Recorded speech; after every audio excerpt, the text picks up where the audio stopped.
The Zarthi huddled together in the dim light of their ship's control room. Their large, dark eyes blinked nervously as they stared at the viewscreen. Another planet, another hope for a new home, slowly grew smaller as they moved away from it. "They rejected us too," whispered Kelena, her voice barely audible. Her blue skin seemed to shimmer with sadness in the low light. Next to her, Torlak nodded slowly. He was the leader of this small group of refugees, though he felt more like a failure with each passing day. "We must keep trying," he said, trying to sound brave. "There must be someone in this vast galaxy who will accept us." The Zarthi were not warriors. They were not conquerors or great scientists. In a galaxy full of powerful alien races, they were seen as weak and useless.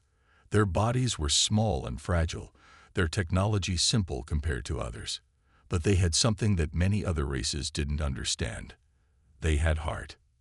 For years, the Zarthi had wandered from planet to planet, seeking a place to call home. Their own world had been destroyed by a natural disaster, forcing them to flee into space. But everywhere they went, they found only closed doors and cold stares. "Maybe we're asking the wrong people," said Mira, the youngest of the group. Her antenna twitched as she spoke, a sign of deep thought among the Zarthi. "We keep going to the big, powerful races, but what if we tried something different?" Torlak turned to her, curious. "What do you mean, Mira?" Mira moved to the ship's computer and brought up a star map. "There's a small planet in a quiet part of the galaxy. The beings there aren't part of any big alliances. They call themselves humans." The others gathered around, looking at the blue and green planet spinning slowly on the screen. It looked peaceful, beautiful even. "But will they accept us?" asked Kelena. "We've been turned away so many times." Torlak studied the information about Earth and its people. Humans were not the strongest or smartest in the galaxy. They were still new to space travel, but there was something about them that caught his eye. "It says here that humans have a long history of accepting refugees," Torlak said, his voice growing excited. "They've had many wars, but they've also shown great kindness to those in need." The Zarthi looked at each other, a small spark of hope growing in their hearts. Could this be the chance they had been waiting for? "Should we try?" asked Kelena, her voice trembling with both fear and excitement. Torlak took a deep breath. He knew the risks. If the humans rejected them too, it might break their spirits for good. But they had to try. They had no other choice. "Set a course for Earth," he said firmly. "We'll approach carefully and try to make contact." As the ship turned and headed towards the small blue planet, the Zarthi felt a mix of emotions. Fear of another rejection, hope for a new home, and curiosity about these humans. What they didn't know was that this decision would change not just their lives, but the fate of the entire galaxy. The journey to Earth would be long and dangerous, but for the first time in years, the Zarthi felt like they had a real chance at finding a place where they belonged. As stars streaked by outside their ship, Torlak looked at his people. Despite everything they had been through, they were still together, still caring for each other. Maybe that was a strength that others couldn't see. Maybe, just maybe, the humans would be different. "Rest now," he told the others. "We have a long journey ahead. When we reach Earth, we must be ready to show the humans who we really are. Not weak, not useless, but a people with love, courage, and hope." With newfound determination, the Zarthi prepared themselves for whatever lay ahead. Little did they know, their meeting with humanity would spark a chain of events that would reshape the stars themselves. The Zarthi ship approached Earth slowly, its engines humming softly in the vast emptiness of space. Torlak stood at the front of the control room, his large eyes fixed on the blue and green planet growing larger on the view screen. "It's beautiful," whispered Kelena, standing next to him. The others nodded in agreement, hope shining in their eyes. Suddenly, a light on the control panel started blinking. "We're being hailed," said Mira, her antenna twitching nervously. Torlak took a deep breath. This was the moment of truth. "Answer it," he said, trying to keep his voice steady. A face appeared on the screen. It was unlike any alien the Zarthi had seen before. The human had small eyes, no antenna, and fur on top of its head. But there was something in those eyes that made Torlak's heart beat faster. Curiosity, not fear or disgust. Unknown vessel, this is Earth Space Control. Please identify yourself, the human said. Torlak stepped forward. Greetings, Earth Space Control. We are the Zarthi, peaceful refugees seeking a new home. We come with respect and hope. The human's eyes widened slightly, but their voice remained calm. Welcome, Zarthi. We weren't expecting visitors. Please hold your position while we contact our leaders. The screen went dark, and the Zarthi looked at each other nervously. They didn't tell us to leave immediately, said Kilna, a small smile on her face. That's a good sign, right? Hours passed as the Zarthi waited anxiously. Finally, the screen lit up again. This time, a different human appeared. She wore a formal uniform and had a kind but serious expression. Greetings, Zarthi.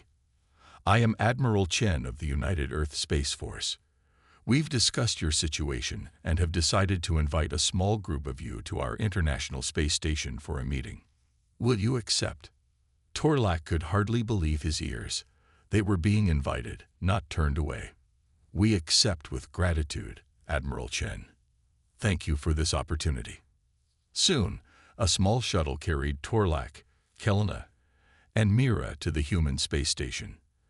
As they docked, they saw humans of different colors and sizes waiting for them. Some looked nervous, others excited, but none showed the disgust or superiority the Zarthi had faced on other worlds. As they stepped out of their shuttle, a human stepped forward. He was tall with dark skin and a warm smile. Welcome to the International Space Station. I'm Dr. Aiden Queasy, lead cynobiologist. We're honored to meet you. Torlak bowed slightly, a gesture of respect among the Zarthi. The honor is ours, Dr. Queasy. We are grateful for your welcome. Over the next few hours, the Zarthi shared their story with the humans. They told of their lost homeworld, their struggles to find a new home, and the rejection they had faced across the galaxy. As they spoke, they noticed something strange. The humans weren't just listening. They were feeling. Some had tears in their eyes. Others looked angry at the treatment the Zarthi had received. Your story touches us deeply, said Admiral Chen after they finished. Humanity has a long history of refugees seeking safety and new beginnings. We understand your pain. Dr. Queasy nodded. We may not be the most advanced species in the galaxy, but we have something that seems rare out there. Empathy. We want to help you. The Zarthi could hardly believe what they were hearing. Torlak's voice shook as he asked, Does this mean you might allow us to stay? Admiral Chen smiled. We need to discuss details with our world leaders, but yes, we're prepared to offer your people refuge on Earth. Joy swept through the Zarthi. Kelna couldn't hold back her tears, and even Mira's usual calm cracked as she grinned widely. There will be challenges, Dr. Queasy warned. Our people will need time to adjust. But we believe that diversity makes us stronger. Your presence could teach us so much. As the meeting concluded and plans were made for further discussions, Torlak looked out a window at the Earth below. For the first time in years, he felt a sense of peace. Thank you, he said softly to the humans. You've given us more than a home. You've given us hope. Little did the Zarthi or the humans know that this moment of compassion would soon send ripples across the galaxy, changing the fate of both species forever. The first Zarthi settlement on Earth was a mix of excitement and chaos. After weeks of negotiations, a small coastal area in a country called New Zealand was chosen as their new home. The location was perfect. Mild climate, beautiful scenery, and far enough from major cities to give the aliens some privacy. Torlak stood on a hill overlooking the construction site. Human and Zarthi workers moved about, building homes that would suit the aliens' needs. The sight filled him with a sense of wonder and gratitude. It's really happening, isn't it? Kelma said, joining him on the hill. Her blue skin shimmered in the sunlight, a sign of happiness among their people. Torlak nodded, his antenna twitching with emotion. Yes, it is. But we have a long way to go. Down in the settlement, Mira was working with a team of human scientists. They were figuring out how to adjust Earth's food to suit Zarthi biology. It wasn't easy. The aliens needed more copper in their diet and less iron. What about this? A human scientist named Dr. Emily Wong asked, offering Mira a strange-looking fruit. Mira sniffed it cautiously before taking a small bite. Her eyes widened in surprise. It's good. What is it? Dr. Wong smiled. It's a kiwi fruit, native to this region. We've modified it to have more copper. I'm glad you like it. Not everything was going smoothly, though. In a nearby town, a group of humans had gathered to protest the alien settlement. They held signs with messages like Earth for humans and Aliens Go Home. Aidan Queasy, the xenobiologist who had first welcomed the Zarthi, stood before the crowd, trying to calm them. I understand your fears, he said, his voice firm but kind. But the Zarthi are peaceful. They're refugees, just like many of our own ancestors were. They need our help. Some people in the crowd lowered their signs, looking thoughtful. Others still looked angry and scared. Aidan knew it would take time for everyone to accept the new reality. Back in the settlement, a young Zarthi named Lyrton was having his first day of school with human children. He sat nervously at a desk, his skin a pale green from anxiety. The human teacher, Ms. Roberts, smiled warmly at him. Everyone, this is Lyrton. He's joining our class today. Let's make him feel welcome. A human girl named Sarah raised her hand. Ms. Roberts, can Lyrton sit next to me? I want to learn about his planet. Lyrton's color deepened to a happy blue as he moved to sit next to Sarah. Soon, the two were chatting excitedly, with Sarah teaching Lyrton human games, and Lyrton showing her how his antenna could change color. As the day went on, more challenges arose. The Zarthi found Earth's gravity slightly stronger than what they were used to, making them tire easily. Human doctors worked with Zarthi healers to develop exercises to help them adapt. There were also cultural misunderstandings. When a Zarthi family turned their home's lights to a bright purple, they didn't realize it was keeping their human neighbors awake all night. It took some gentle explaining to help them understand human sleep patterns. Despite these difficulties, there were many moments of joy and connection. In the evening, a group of Zarthi gathered with their human neighbors for a shared meal. The aliens marveled at the taste of Earth foods, while the humans were fascinated by Zarthi stories of distant stars. As night fell, Torlak stood once again on the hill, looking over the twinkling lights of the settlement. Admiral Chen joined him, her face serious but kind. How are you finding your new home? She asked. Torlak turned to her, his eyes shining with gratitude. It's more than we ever dreamed of. There are challenges, yes, but for the first time in years, we feel safe. Admiral Chen nodded, a small smile on her face. I'm glad, but I must warn you, not everyone in the galaxy will be happy about this. We've already received some interesting messages from other alien races. Torlak's antenna drooped slightly. We never meant to cause trouble for Earth. Don't worry, Admiral Chen said firmly. Earth stands by its decisions. Whatever comes, we'll face it together. As they looked out over the settlement, neither of them could have imagined just how much their worlds were about to change, or the storm that was brewing in the stars above. 6 months had passed since the Zarthi arrived on Earth. The small coastal settlement in New Zealand had grown into a thriving community where humans and aliens lived side by side. As the two species got to know each other better, surprising discoveries were made. One sunny morning, Dr. Emily Wong was working in her lab when Mira burst in, her antenna twitching with excitement.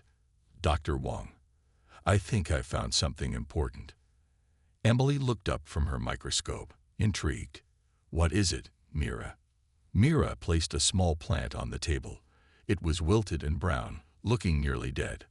"Watch this," she said. Gently, she placed her hands on the plant and closed her eyes. To Emily's amazement, the plant began to straighten and turn green again. How did you do that?" Emily gasped. Mira's skin flushed a happy blue. "It's an ability all Zarthi have. We can share our life energy with other living things. We never thought it was special. All the powerful races in the galaxy can do much more impressive things." But Emily saw the potential immediately.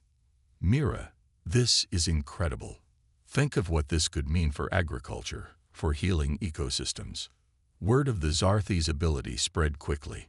Soon, teams of human scientists were working with the aliens to explore applications of their gift. In desert areas, Zarthi helped bring dying crops back to life. In polluted rivers, they restored sickly fish and plants. Meanwhile, the Zarthi were learning from humans too. Torlak found himself fascinated by human art and music. He spent hours in the settlement's small museum, marveling at paintings and sculptures. "I don't understand," he said to Sarah's grandmother, an artist named Maria. "How do you create such beauty with just your hands and simple tools?" Maria smiled, handing Torlak a paintbrush. "Why don't you try it yourself?" At first, Torlak felt clumsy and unsure. But as he practiced, he discovered a joy in creating that he'd never known before. His paintings, blending Zarthi and human styles, soon became popular in the community. In the school, Lyrton and his human classmates were teaching each other games.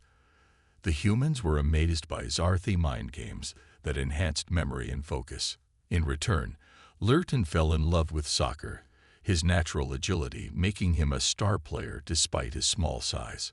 One day, as Kelena was walking through the settlement, she heard a commotion.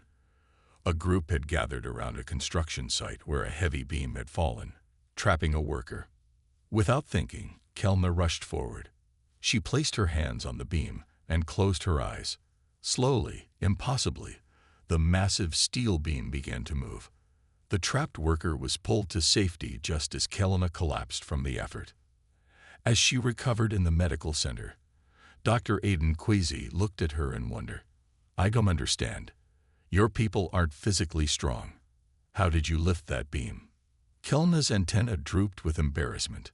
"We can borrow strength from the world around us, but it's dangerous and leaves us very weak afterwards. That's why we never use it to fight." Aiden shook his head, smiling. "You keep saying you're not strong, but I've never seen strength like this. You heal, you create, you save. That's true power." As news of these discoveries spread, human attitudes towards the Zarthi began to change. The protests died down, replaced by curiosity and respect. More humans sought to visit the Zarthi settlement, eager to learn from the aliens. But not everyone was happy about this growing friendship. In a sleek spaceship orbiting Earth, a group of alien diplomats watched the events unfolding with concern. "The humans are gaining too much," growled a reptilian alien. "With the Zarthi's abilities, they could become a real threat." A tall, silvery being nodded. "Perhaps it's time we paid our own visit to Earth. This alliance must not be allowed to grow stronger." As the ship turned towards Earth, the unsuspecting humans and Zarthi continued their joyful exchange, unaware of the storm brewing above them. The next challenge they would face would test their newfound friendship in ways they could never have imagined. The sleek alien ship entered Earth's atmosphere, its cloaking device hiding it from human radar. On board, representatives from 5 of the galaxy's most powerful races prepared to make their presence known. In the Zarthi settlement, life continued as usual. Torlak was teaching a group of human children how to use their minds to make small objects float. Suddenly, the sky darkened. A massive ship appeared, hovering over the settlement. Panic spread quickly. Humans and Zarthi alike stared up in fear and wonder. Admiral Chen rushed to the scene, her face grim. "It's the Galactic Council," she said to Torlak. "They're demanding a meeting." In a large field outside the settlement, the alien delegates teleported down. There was Zax, the reptilian Dracon, known for their military might.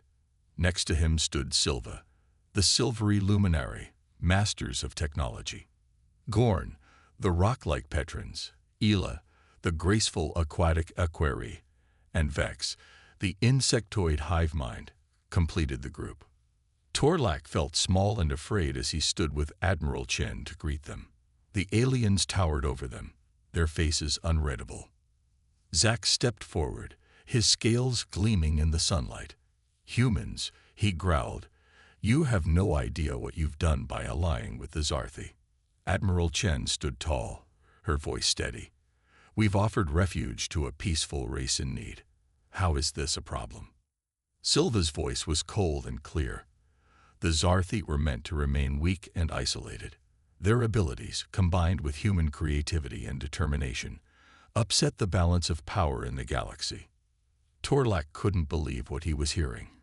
You knew about our abilities all along. Is that why no one would help us?" Ela nodded, her liquid eyes unblinking. "It was decided long ago that your race was too dangerous to be allowed to grow. Humans were considered too primitive to be a threat. But together, you could challenge the established order." Vex finished, its antennae twitching. Gorn rumbled, "We are here to give you a choice. Either the Zarthi leave Earth immediately, or both your races will face the consequences." A tense silence fell over the group. Admiral Chen's fists clenched at her sides. But before she could speak, a small voice piped up. "No." Everyone turned to see Lyrton, the young Zarthi, standing at the front of a group of human and alien children. Sarah stood beside him, holding his hand. "No," Zack snarled. "You dare defy the Galactic Council, child." Lyrtan's antenna quivered, but he stood his ground. "The humans are our friends. They helped us when no one else would. We won't leave them." Sarah nodded. "And we won't let you bully the Zarthi anymore. They're part of our family now." One by one, other voices joined in. Human scientists spoke of the medical breakthroughs they'd made with Zarthi help. Zarthi artists showed the beautiful works they'd created, inspired by human culture. Farmers talked about restored lands, fishermen about renewed oceans. Admiral Chen stepped forward. "You see, we're stronger together. We don't want to challenge you. We want to work with you, to make the galaxy better for everyone." The council members looked at each other, uncertainty in their eyes.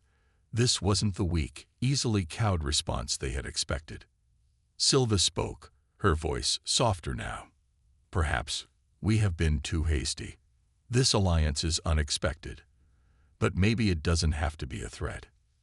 Zax growled, but nodded reluctantly. "We will need time to discuss this. But know that the galaxy's eyes are upon you now. Any sign of aggression will be met with swift action." As the council members prepared to leave, Torlak felt a mix of fear and hope. They had stood their ground, but at what cost? What would this mean for their future in the galaxy? Admiral Chen put a hand on his shoulder. "Whatever comes next, we'll face it together. Humans and Zarthi united." As the alien ship disappeared into the sky, the settlement buzzed with excited and worried conversations. The galaxy had changed today, and Earth was now at the center of it all. The coming days would bring new challenges, but also new opportunities. The adventure was just beginning. 3 months after the Galactic Council's visit, an alarm blared through the Zarthi settlement. Torlak rushed to the control center, his heart racing. Admiral Chen was already there, her face grim as she stared at a large screen. "What's happening?" Torlak asked, his antenna twitching with worry. Admiral Chen pointed to a blinking red dot on the screen. "A large asteroid is heading towards Earth. Our calculations show it will hit in less than 48 hours. Kelna gasped. "Can't we destroy it with missiles, like in human movies?" Dr. Queasy shook his head. "It's too big. Our weapons aren't strong enough." Panic spread through the room. Humans and Zarthi alike began to fear the worst. But then, A small voice spoke up. "What if we work together?" It was Mira, her eyes shining with an idea. "Humans have powerful rockets. We Zarthi can share our energy. Maybe together, we can do something." Admiral Chen looked thoughtful. "It's risky, but it might be our only chance. Let's get to work." Over the next few hours, humans and Zarthi worked side by side. Engineers modified a spacecraft, making room for a team of Zarthi. Scientists calculated the exact spot where they needed to hit the asteroid to change its course. As the ship prepared to launch, Torlak led a group of Zarthi on board. They looked scared but determined. "Remember," he said to his people, "focus your energy together. We can do this." The launch was successful. As the ship raced towards the asteroid, the whole world held its breath. In mission control, humans and Zarthi worked together, guiding the ship. Finally, they reached the asteroid. It was massive, filling their view screen. "Now," shouted the human captain. The Zarthi joined hands and began to glow. They poured their energy into the ship's systems, supercharging its thrusters. The ship slammed into the asteroid at incredible speed. For a moment, nothing seemed to happen. Then, slowly, the asteroid began to change course. Cheers erupted in mission control. Humans and Zarthi hugged each other, crying tears of joy. They had done it. But their celebration was cut short. The ship's engines had been damaged in the impact. It was spinning out of control, heading deeper into space. "We have to save them," cried Kelna. Admiral Chen nodded grimly. "But how? They're too far for our rescue ships to reach in time." Suddenly, a new voice crackled over the communication system. "This is Captain Zax of the Draken Fleet. We've been monitoring the situation. Do you require assistance?" Everyone froze in shock. The Drakens, who had been so against the human-Zarthi alliance, were offering help. Admiral Chen quickly responded, "Yes, Captain Zax. Our ship is in distress. Can you reach them in time?" "Affirmative," Zax replied. "Our ships are faster than yours. We're moving to intercept now." Over the next tense hour, they watched as the Drakon ship raced to save the human Zarthi crew. Finally, Zax's voice came through again. "Rescue successful. All crew members are safe." The room erupted in cheers once more. This time, their joy was uninterrupted. As the rescue ship returned to Earth, news of the averted crisis spread across the galaxy. The Galactic Council convened an emergency meeting. Silva, the luminary representative, spoke first. "We have witnessed something extraordinary today. Humans and Zarthi, working together, have saved not just their own world, but potentially many others in the asteroid's path." Gorn, the Petran, rumbled in agreement. "Their combined strengths are indeed formidable. But they use this power not for conquest, but for protection." Even Zax, the once hostile Drakon, nodded. "Perhaps we judged too quickly. This alliance may be a force for good in our galaxy." Back on Earth, as the rescued crew was reunited with their loved ones, Torlak found himself standing next to Admiral Chen once more. "What happens now?" he asked, looking up at the stars. Admiral Chen smiled. "Now, my friend, we show the galaxy what humans and Zarthi can really do when we work together. I have a feeling our adventures are just beginning." As night fell, humans and Zarthi gathered to celebrate their victory. But more than that, they celebrated their unity, their friendship, and the bright future that lay ahead. The once shunned Zarthi had not only found a home, but had helped change the course of galactic history. 5 years had passed since the day humans and Zarthi joined forces to save Earth from the asteroid. The small coastal settlement in New Zealand had grown into a bustling city, where gleaming towers of human design stood next to organic Zarthi structures that seemed to grow from the Earth itself. Torlak stood on a balcony overlooking the city, his antenna twitching with pride. Beside him, Admiral Chen, now Ambassador Chen, smiled as she watched a group of human and Zarthi children playing in a park below. It's amazing how much has changed, Torlak said softly. Chen nodded. And not just here on Earth. The whole galaxy has been transformed. Indeed, the Human-Zarthi Alliance had reshaped galactic politics. Earth had been invited to join the Galactic Council, with Torlak serving as joint representative alongside Chen. Their unique perspective and combined abilities had helped solve conflicts and foster cooperation between races that had been enemies for centuries. In the city's research center, Mira and Dr. Emily Wong led a team of human and alien scientists. They had made breakthrough after breakthrough, combining Zarthi life energy manipulation with advanced technology from other races.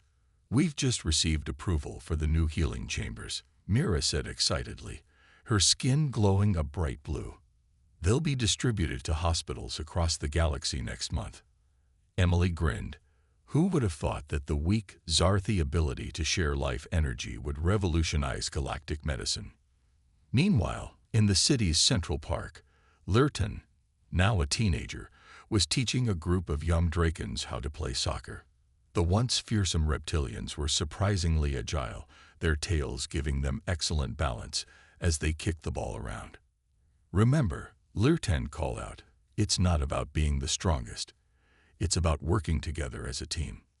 The young Drakons nodded eagerly, their earlier arrogance replaced by genuine enthusiasm for learning from others. In orbit above Earth, a massive space station served as a hub for interstellar trade and cultural exchange. Kelna, now head of diplomatic relations, welcomed a group of luminary visitors. "Welcome to Earth Station 1, she said warmly. "We hope your stay here will be enlightening." The luminary, once cold and aloof, responded with genuine interest. "We are eager to learn more about this remarkable alliance," their leader said. "Perhaps we have been too isolated for too long." As evening fell, the city came alive with lights and music. A festival was underway, celebrating 5 years of galactic peace. Beings from dozens of worlds mingled in the streets, sharing food, stories, and friendship. On a stage in the center of the festival, Torlak and Ambassador Chen stood side by side, ready to address the crowd. 5 years ago, Chen began, we faced a threat that could have destroyed us all. But instead of division, we found unity. Instead of weakness, we discovered strength.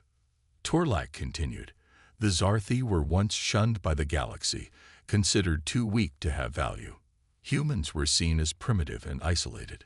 But together, we have shown that true strength comes from compassion, creativity, and cooperation. As they spoke, a holographic display above them showed images from across the galaxy. Zarthi healers working alongside Petron builders to restore polluted worlds. Human artists collaborating with Aquari musicians to create hauntingly beautiful symphonies, and hive mind engineers partnering with Earth scientists to develop new clean energy sources. We stand here today not as two races, but as one united galactic community. Chen said, her voice filled with emotion. We have learned that diversity is not a weakness to be feared, but a strength to be celebrated. Torlak nodded, his antenna glowing with joy. To those who once shunned us, we offer not resentment, but invitation. Join us in building a galaxy where every being, no matter how different, has value and purpose. As their words echoed across the city and were transmitted to worlds light years away, a great cheer rose up. Humans, Zarthi, and aliens from across the galaxy celebrated together, united in hope for the future. In that moment, under the stars that had once seemed so cold and distant, the universe felt a little smaller, a little warmer, and full of endless possibilities. The age of isolation was over. A new era of galactic cooperation had begun, all because a weak alien race had found safety, friendship, and strength with humanity.